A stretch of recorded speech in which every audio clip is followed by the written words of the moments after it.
Qur'ana fa innahu ya'ti yaumal qiyamati syafi'an li ashabi.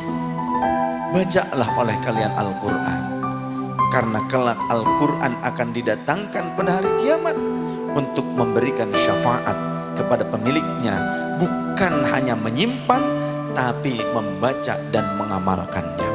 Jadikan Al-Quran sebagai tuntunan, jangan hanya tontonan. Banyak orang menjadikan Al-Quran hanya sebatas mahar pernikahan, tapi hanya dibaca saat penguburan. Baca Al-Quran. Al-Quran lusuh bukanlah buruk. Al-Quran lusuh justru dia yang akan datang berbondong-bondong. Kal ghamamah ka'annaha ghamamatun aw ghayayatun. Dia akan seperti awan yang beriringan nanti pada hari kiamat, ataupun seperti katoir, seperti burung-burung yang berbaris menyertai si pembaca dan pengamalnya, dan dia akan berhujjah menjadi saksi membela pengamalnya nanti di hadapan Allah.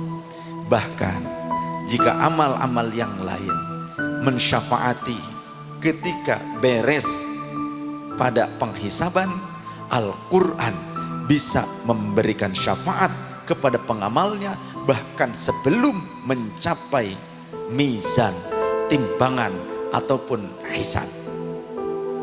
Itu luar biasanya Al-Quran. Bacalah Al-Quran. Setiap huruf yang kita baca kebaikan. Itu jika dibaca di luar sholat, dalam kondisi tidak wudhu, tidak memegang mushaf, hanya hafalan, dapat satu huruf didapat 10 kebaikan.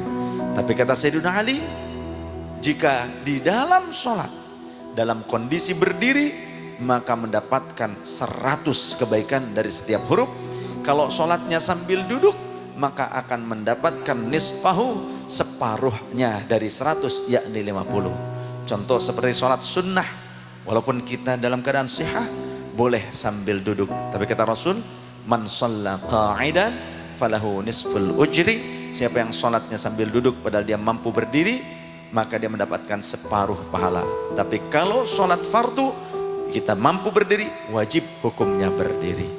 Semoga Allah Subhanahu wa ta'ala menjadikan kita, keluarga kita, anak-anak kita, tetangga-tetangga kita, kerabat kita, semuanya, guru-guru kita menjadi ahlul Quran.